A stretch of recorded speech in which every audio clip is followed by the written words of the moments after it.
Nah sama ya, ini dari turunan Undang-Undang Cipta Kerja. Terus ada PP 23 tentang penyelenggaraan kehutanan, kemudian Permen 9 2021 tentang pengelolaan kehutanan sosial. Ini ada 12 bab, 200 pasal, 268 halaman. Jadi saya kutip beberapa pasal yang terkait dengan pengembangan usaha dan multi usaha kehutanan ya.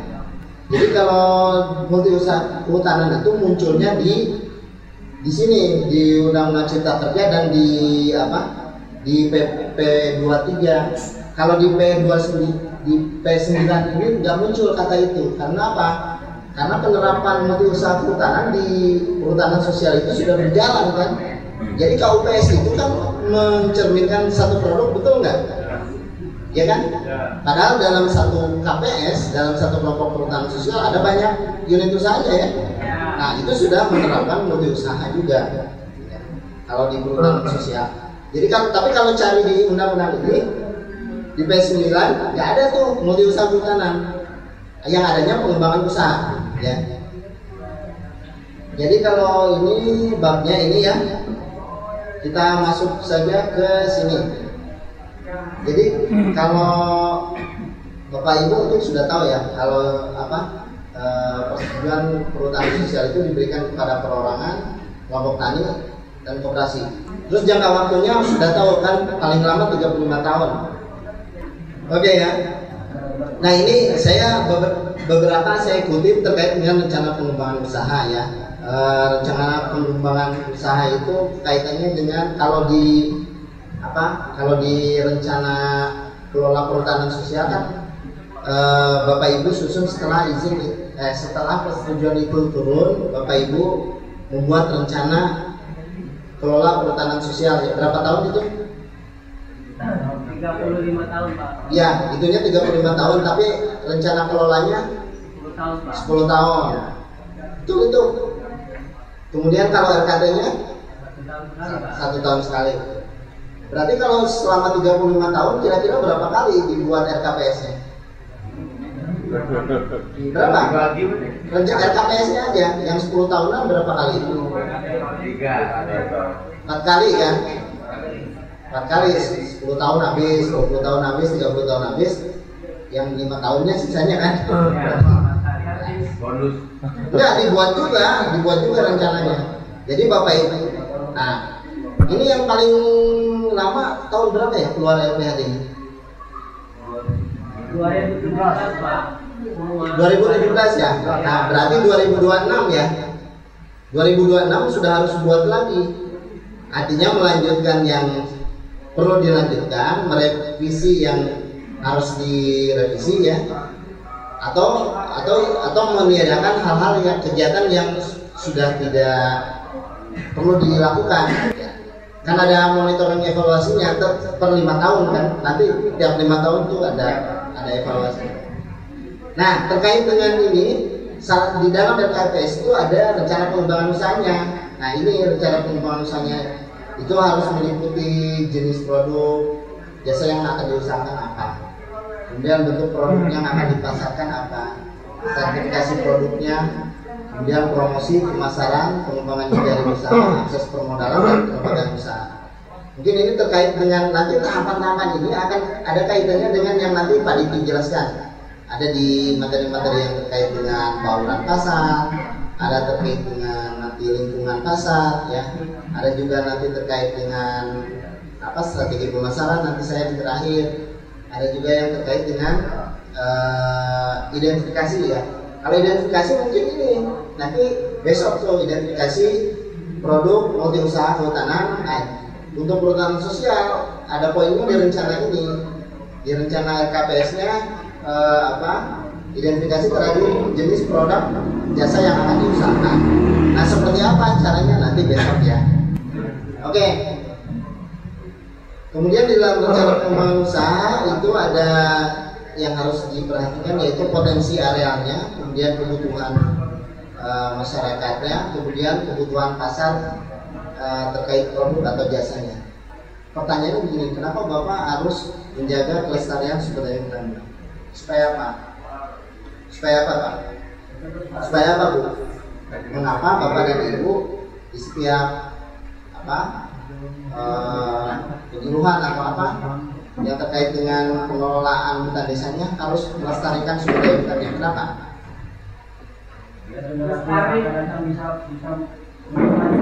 Iya betul Pak, bisa menikmati kemudian lestari kan, jadi menghasilkan terus. Kalau misalnya katakanlah ABK yang dipungutnya apa dari hutan, ABK yang dipungutnya misalnya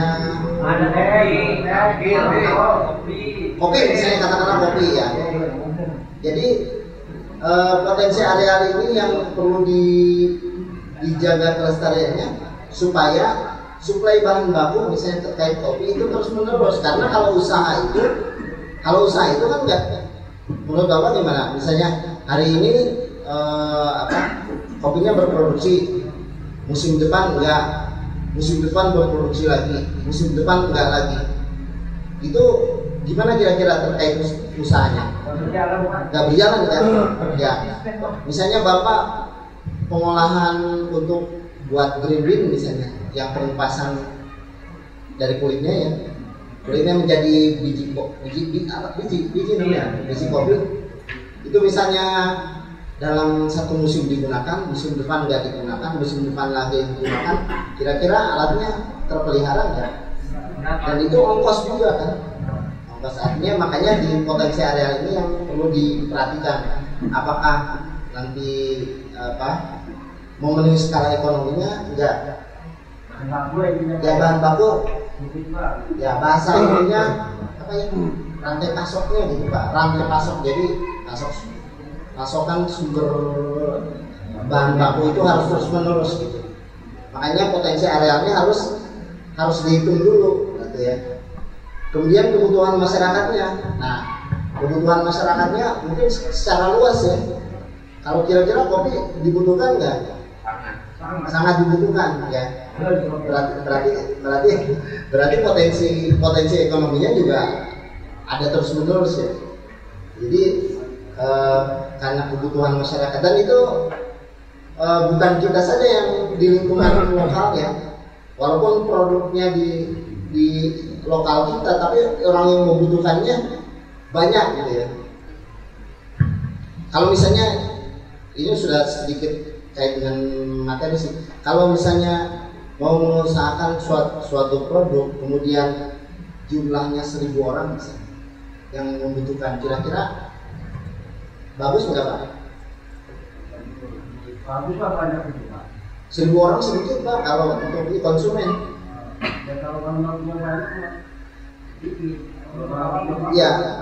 Sedangkan ini aja dari berapa LPAD? Berapa? 6 LPAD. Ya kalau misalnya produk kopi misalnya 100 ton per LPAD, ada 500 ton yang membutuhkan cuma 1.000 orang, padahal di tempat lain juga produksi, ya itu tidak potensi ya, tidak potensial pasarnya.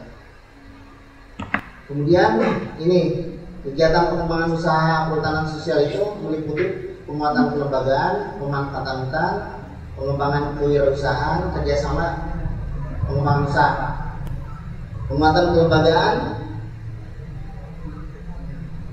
ini terkait dengan pembentukan KUPS. KUPS-nya udah ada kan? Ada berapa di WKLOM? Ada 6. Di luar bangku ya belum. Kemudian klasifikasi itu ada yang di sini yang tertinggi apa? Ada platinum. KUPS apa? Oh Paris. Oke. Kemudian peningkatan kelas KUPS. Nah ini untuk itu ya, untuk meningkat dari blue ke silver ke gold. Kemudian penguatan kapasitasnya ini biasanya dengan pelatihan dan seterusnya ya. Nah kemudian terkait pemanfaatannya, itu pemanfaatan pada hutan lindung dan ada pemanfaatan pada hutan produksi. Nah ini yang perlu diperhatikan, pemanfaatan di hutan lindung apa yang boleh, pemanfaatan di hutan produksi yang boleh apa. Nah kalau pemanfaatan hutan pada areal kerja persetujuan perhutanan sosial yang dilaksanakan dengan pola wana tani, wana ternak, wana mina, dan gabungan dari wana tani dan ternak ya. Ini pemanfaatan hutannya pada areal persetujuan persetujuan pengelolaan perhutanan sosial ini bisa ini polanya ya. Karena Bapak Ibu kalau di sini ada yang apa ya, misalnya ini di gambarannya Silvopastura ada yang Silvopastura itu gabungan gini, di area hutan dikembangkan usaha misalnya pakan hijauan ternaknya itu, jadi di bawahnya lantai dasarnya ditanamin rumput untuk memproduksi pakan ternak. Ya, ada nggak di sini? Belum ada. Kemudian yang gabungan wanatani ternak belum ada juga ya. Kita lanjut ya. Ini terkait dengan apa? Pemanfaatan pada hutan lindung yang dilaksanakan pada ruang perlindungan dan ruang pemanfaatan. Jadi Bapak dan Ibu, kalau di saya mau tanya nih, di hutan desa Bapak Ibu sudah dibagi-bagi nggak ada namanya ruang perlindungan sama ruang pemanfaatan? Jadi ini kan kawasan hutan desa, sudah ada pembagian ruang untuk perlindungan sama ruang pemanfaatan nggak? Belum ada ya. Jadi kalau sudah ada pembagian ruang, kalau di hutan konservasi itu zona namanya. Kalau di hutan wisata alam namanya blok.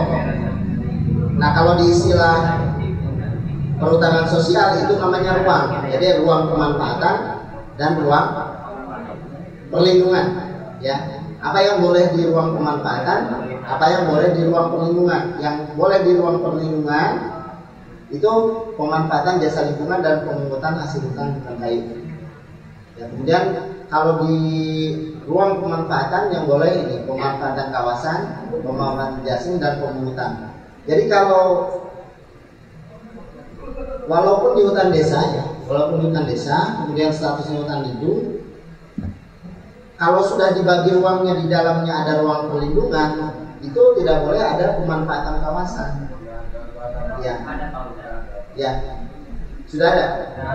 Jadi yang perlu kita garap dipelihara, kalau yang inti itu kan, kalau misalkan ada mata air. Ada mata air, betul. Itu satu titik nggak boleh diapa-apain. Boleh diapa-apain, betul. Walaupun di tengah di hutan desa ya. Ya betul. Nggak boleh. Ya. Sudah dikasih patoknya, ada patok. Ada patok batasnya. Ya, Oke. ada batas. Ya, oke. Berarti di LPHD mana Bapak? Tanjung Heran Pak. Tanjung Heran. Ya. Di mana itu? Di masih perengahan. Perengahan. Oh, masih perengahan juga. Oke. Berarti kalau di mata air itu sudah ada sudah dijaga, nggak boleh diapa-apain, itu masuknya ruang perlindungan. Ya. Jadi pemanfaatan kawasan di situ nggak boleh, pola agroforestry nggak boleh, pola warna ternak juga nggak boleh, warna tani ternak juga nggak boleh. Intinya jangan diganggu-ganggu. Jangan diganggu. Ya. Betul. Tapi kalau wisata, ya kalau wisata boleh. Boleh kan. Nah itu kalau di sana ada pohon-pohon yang buah-buahnya bisa dimanfaatkan nggak di sekitar itu, di sekitar mata air? Bisa diambil Pak, misalkan Ya. di tempat itu kan kita tanamin kemiri Pak ya. Kemiri, kan, betul. Ya buahnya kan. Buahnya bisa dipanen. Jadi bisa di. Ya. Betul. Bagus ini. Di tadi LPHD Tanjung Heran ya. Oke, ini kegiatan pemanfaatan jasa lingkungan itu bisa meliputi pemanfaatan air ya untuk kebutuhan masyarakat setempat dan pemulihan lingkungan berupa rehabilitasi hutan pada areal terbuka. Kemudian penyerapan dan atau penyimpanan karbon. Nah ini Bapak dan Ibu, kalau di kami di Kementerian Lingkungan Hidup dan Kehutanan ini lagi trending berada sekarang itu. Karbon. Ada namanya follow netting. Jadi follow netting itu Forest and Land Use Netting 2030. Jadi sampai 2030 programnya itu.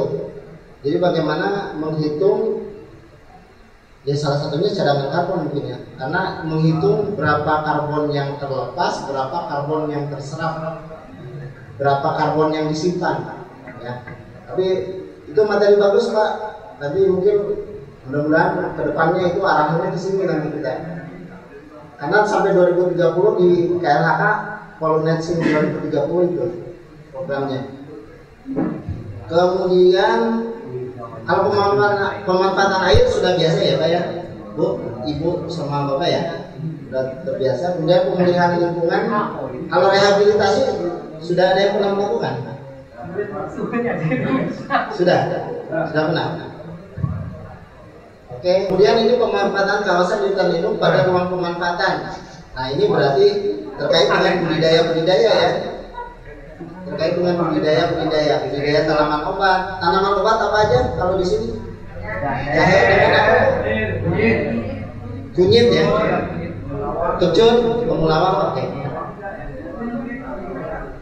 Tapi kalau di hutan lindung itu ada aturannya juga. Jadi pengolahan lahannya tidak terlalu intensif ya. Jadi maksudnya kalau kata Pak Hayat itu dipacul gitu Pak. Jadi nggak dicampur gitu. Karena apa? Karena hutan lindung salah satunya adalah untuk konservasi tanah dan air juga. Jadi kalau terlalu intensif pengelolaan tanahnya itu justru malah kita memperparah erosi gitu ya. Ya. Taman seringan betul Pak. Jadi polanya agroforestry ya. Betul. Ini tanaman obat, tanaman hias ada di sini nggak? Dari hutan? Ada. Apa? Anggrek. Oh ya. Diperjualbelikan nggak? Enggak. Oh enggak. Syukur. Mantap. Kemudian jamur, budidaya jamur? Nggak ada. Lebah? Ada ya. Hijau pahlawan ternak? Nggak ada tadi. Buah-buahan? Buah-buahan? Apa itu durian ya? Biji-bijian apa? Oh kemiri ya. Apa lagi? Pinang ya. Kalau pinang digunakan apa sih Pak? Itu kan buat ini Pak, buat bahan cat. Oh cat, bahan cat sama ya. Oke. Tanaman atsiri, ya tanaman atsiri apa coba? Tanaman atsiri itu tanaman yang bisa Nah, betul Bapak. Jadi atsiri itu yang menghasilkan minyak, tapi dengan proses destilasi ya. Disuling betul. Ada yang Serewangi di sini budidaya enggak? Belum ada Pak. Belum ada. Ya, tapi kalau contohnya karena potensinya banyak ya Pak ya. Termasuk itu juga yang lemak kemiri. Itu bisa juga. Iya. Yang penghasil lemak itu penghasil minyak juga. Kemudian ini budidaya tanaman nira banyak ya. Kemudian kalau penangkaran satwa dan seterusnya ini terkait dengan ini aturan-aturannya ada tersendiri lagi. Jadi kira-kira yang budaya itu sudah banyak yang Bapak Ibu terapkan di sini ya. Nah itu yang boleh di kawasan hutan lindung di ruang pemanfaatan. Ya, kemudian pada hutan lindung menggunakan jenis tanaman berkayu. Oh ini untuk tanaman berkayunya yang berumur panjang, kemudian perakaran dalam dan evapotranspirasi rendah. Artinya yang tidak terlalu banyak menguapkan air ya. Kemudian tapi juga menghasilkan getah kulit buah. Ini seperti tadi kan durian, kayu manis ya. Kayu manis umur panjang enggak? Panjang Pak, tapi kalau kulitnya diambil mau mati. Panjang ya. Enggak akan dicicil ininya. Enggak juga, mati langsung. Ambil semua. Oh ya itu yang salah, tidak ambil semua. Ya. Kan pengen. Oh iya pengen banyak ya, itu juga ya. Nah, Langsung lagi mati di dong. sini tuh, ini kaitannya dengan yang tadi tuh. Mana yang tadi? Ya kalau tadi tuh ini. Potong baru diambilin kulitnya. Ya, dan itu masalahnya. Mati sudah. Lama ya. Kalau di ini semua yang terkait dengan itu suplai bahan baku itu, jadi kalau mau diusahakan kelestarian sumber dayanya tetap lestari, kemudian produksinya jadi terus menerus gitu Pak. Jadi nggak, memang sih mau banyak, tapi hari ini tuh banyak ya. Ada lagi. Nanti kalau nanam lagi Lama Pak. kemudian ini terkait dengan pemanfaatan hutan lindung tidak boleh menanam. Nah ini di hutan lindung kan nggak boleh ini ya, Ya. umbi-umbian dan tanaman lain yang menyebabkan kerusakan tanah.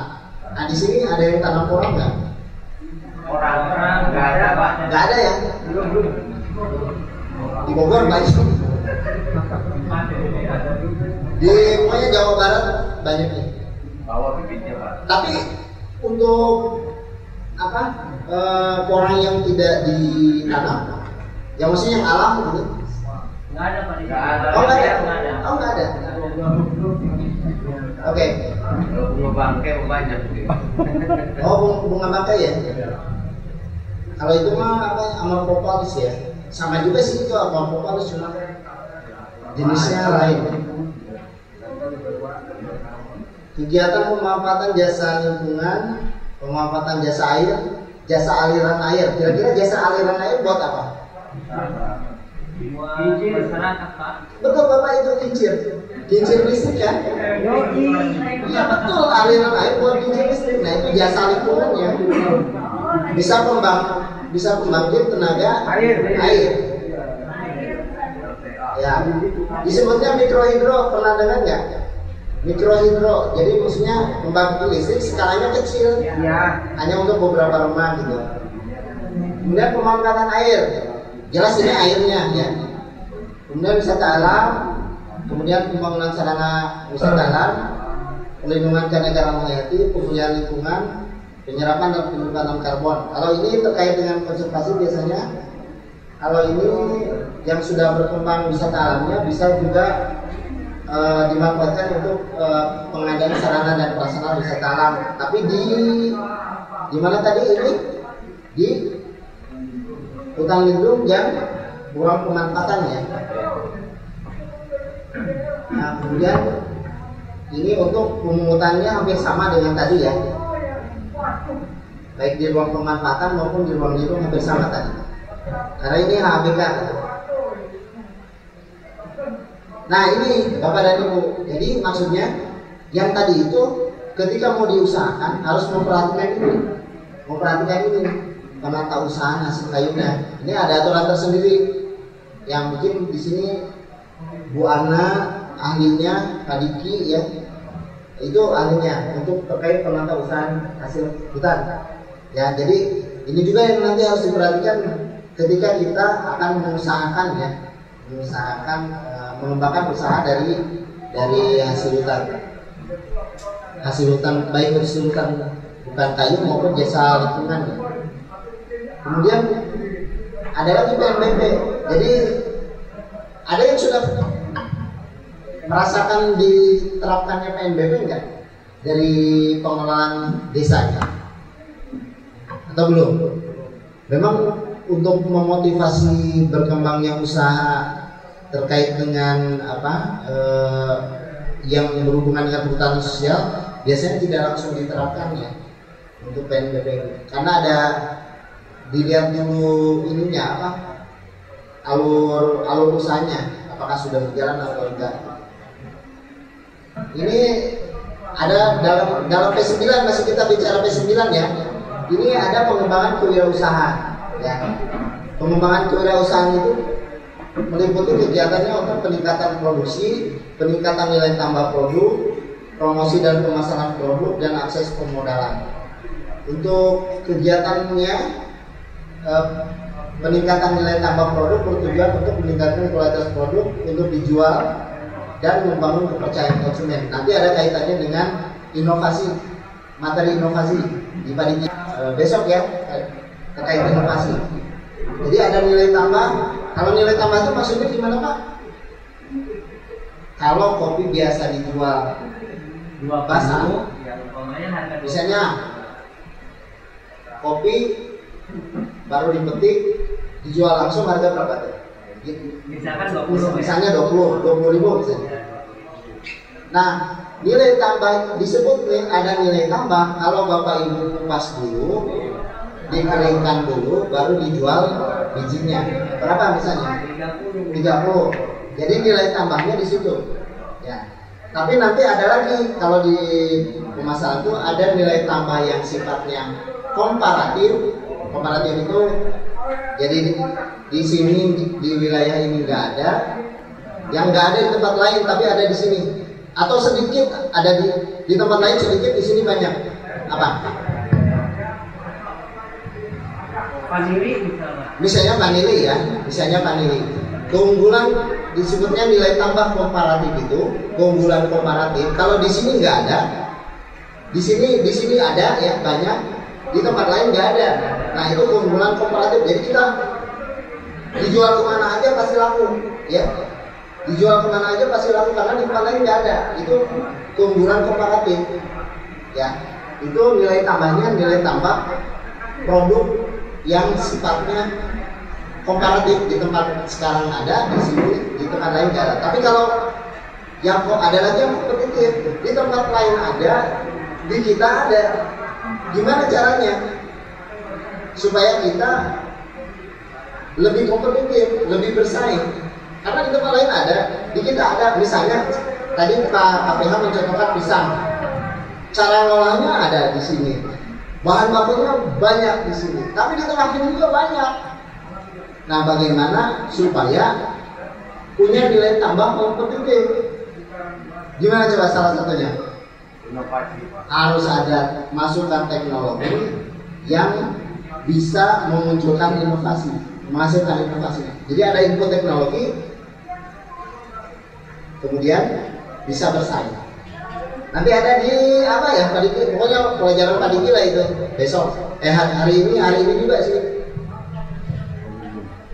Kemudian peningkatan nilai tambah dilakukan mulai pemberian bantuan alat ekonomi produktif. Ini kalau ada yang sudah dapat belum dari PSKL, alat ekonomi produktif. Apa Pak? banyak sini Open untuk apa COVID? Untuk gula, untuk gula ya? Oh iya, oke. Open, kemudian apa lagi selain open? Oh wajan, untuk ini ya.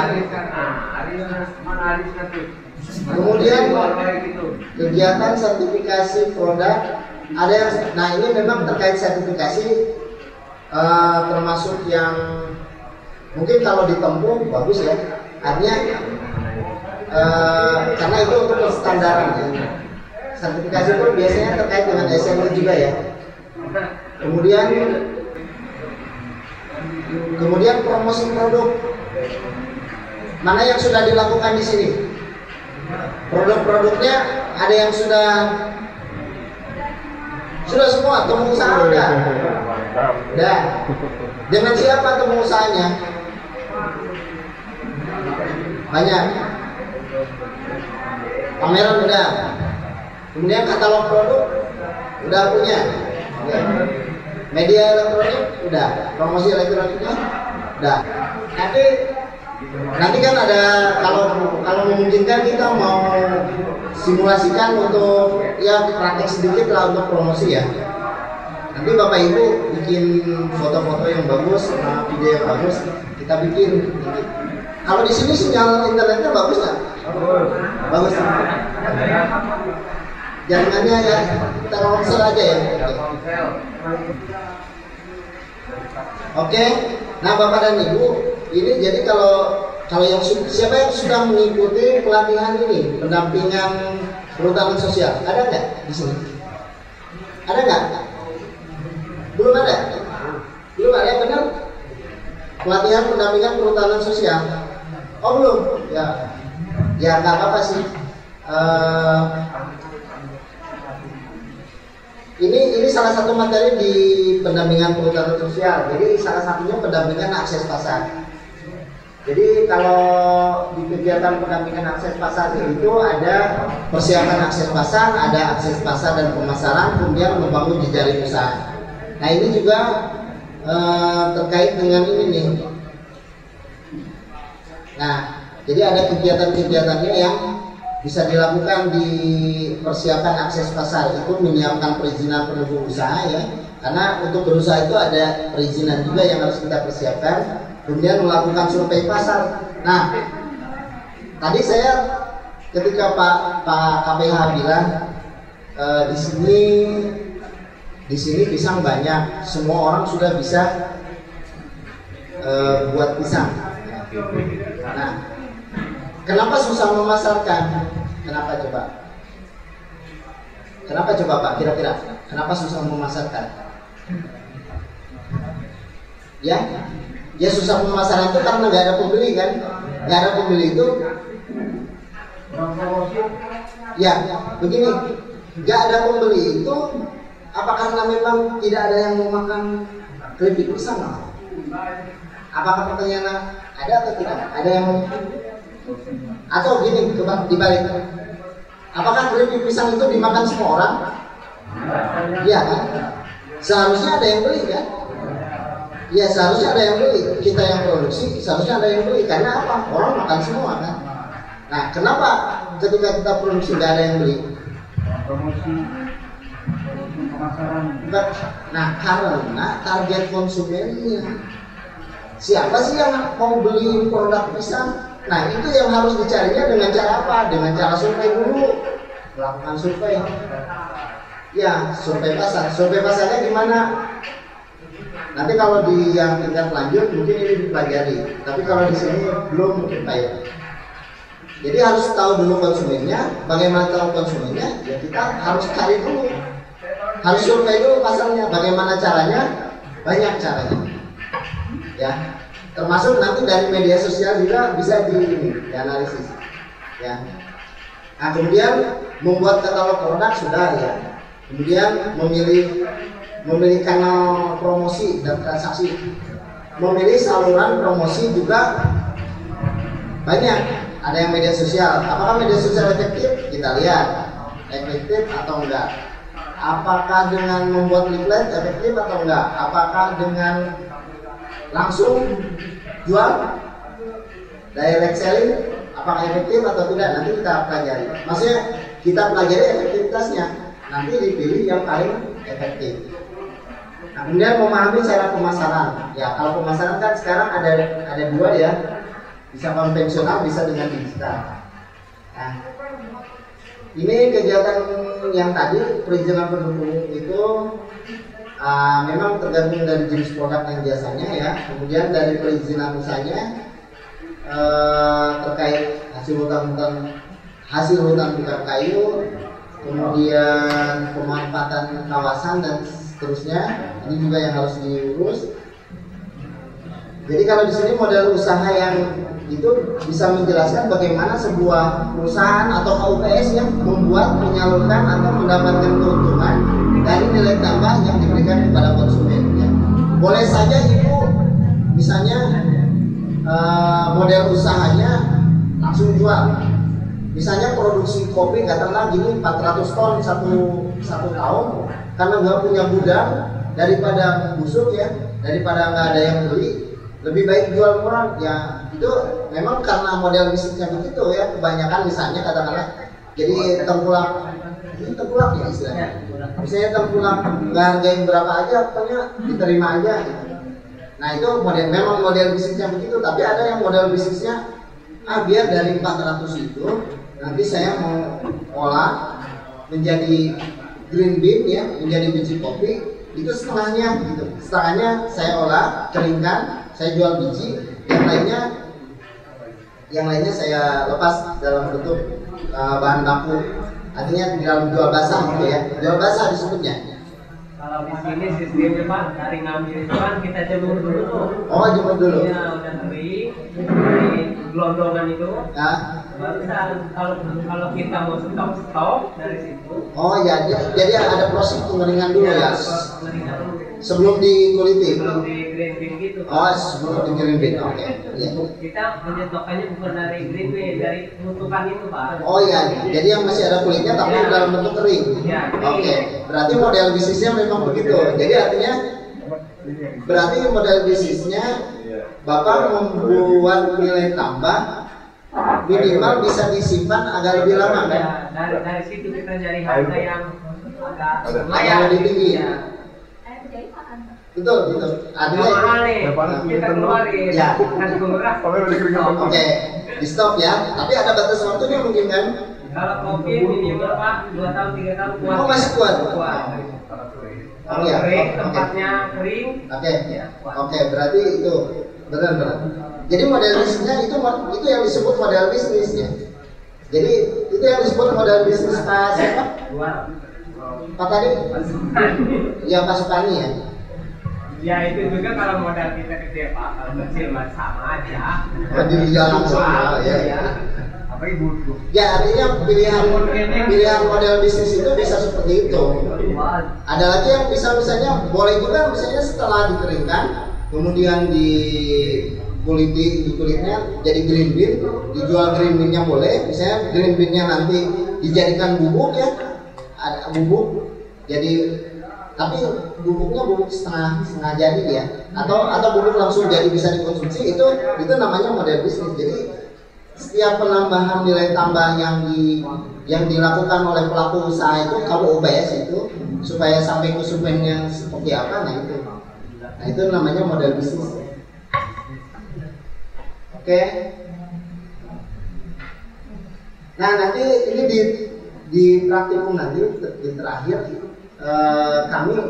kami akan mempelajari ini lebih dalam ya. Jadi bagaimana Bapak Ibu membuat model bisnis kanvas ya dari 9 blok yang sudah banyak digunakan oleh bahasa kerennya startup ya sekarang ya bagaimana strateginya gitu. Ini bagian dari strategi juga. Nanti kita pelajari di mata pelatihan yang terakhir.